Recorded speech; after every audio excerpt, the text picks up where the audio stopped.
एक व्यक्ति था, उसके 3 मित्र थे।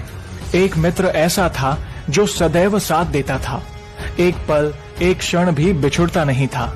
दूसरा मित्र ऐसा था जो सुबह शाम मिलता। तीसरा मित्र ऐसा था जो बहुत दिनों में जब तब मिलता था। एक दिन कुछ ऐसा हुआ कि उस व्यक्ति को अदालत में जाना था किसी कारणवश, और किसी को गवाह बनाकर। अब वह व्यक्ति अपने सबसे पहले अपने उस मित्र के पास गया जो सदैव उसका साथ देता था और बोला, मित्र, क्या तुम मेरे साथ अदालत में गवाह बनकर चल सकते हो?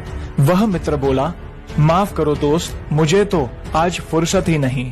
उस व्यक्ति ने सोचा कि यह मित्र मेरा हमेशा साथ देता था, आज मुसीबत के समय पर इसने मुझे इनकार कर दिया। अब दूसरे मित्र की मुझे क्या आशा है? फिर भी हिम्मत रखकर दूसरे मित्र के पास गया जो सुबह शाम मिलता था और अपनी समस्या सुनाई। दूसरे मित्र ने कहा, मेरी एक शर्त है कि मैं सिर्फ अदालत के दरवाजे तक जाऊंगा, अंदर तक नहीं। व्यक्ति बोला, बाहर के लिए तो मैं ही बहुत हूँ, मुझे तो अंदर के लिए गवाह चाहिए। फिर वह थक हार कर अपने तीसरे मित्र के पास गया जो बहुत दिनों में मिलता था और अपनी समस्या सुनाई। तीसरा मित्र उसकी समस्या सुनकर तुरंत उसके साथ चल दिया। अब आप सोच रहे होंगे कि वो 3 मित्र कौन हैं? तो चलिए हम आपको बताते हैं इस कथा का सार। जैसे हमने 3 मित्रों की बात सुनी, वैसे हर व्यक्ति के 3 मित्र होते हैं। सबसे पहला मित्र है हमारा अपना शरीर।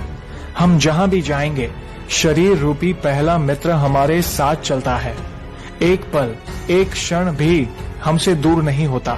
दूसरा मित्र है शरीर के संबंधी, जैसे माता पिता, भाई बहन, मामा चाचा इत्यादि, जिनके साथ रहते हैं, जो सुबह दोपहर शाम मिलते हैं। और तीसरा मित्र है हमारे कर्म, जो सदा ही साथ जाते हैं। अब आप सोचिए कि आत्मा जब शरीर छोड़कर धर्मराज की अदालत में जाती है, उस समय शरीर रूपी पहला मित्र एक कदम भी आगे चलकर साथ नहीं देता, जैसे कि उस पहले मित्र ने साथ नहीं दिया।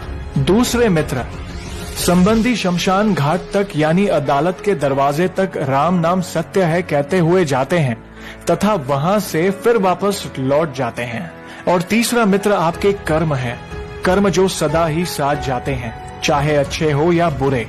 अगर हमारे कर्म सदा हमारे साथ चलते हैं तो हमको अपने कर्म पर ध्यान देना होगा।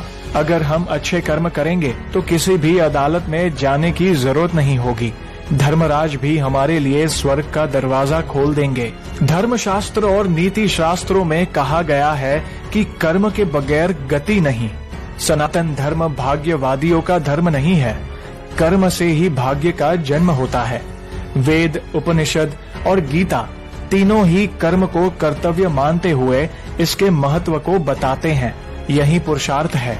श्रेष्ठ और निरंतर कर्म किए जाने या सही दिशा में सक्रिय बने रहने से ही पुरुषार्थ फलित होता है। वेदों में कहा गया है कि समय तुमको बदले, इससे पूर्व तुम ही स्वयं या समय को बदल लो।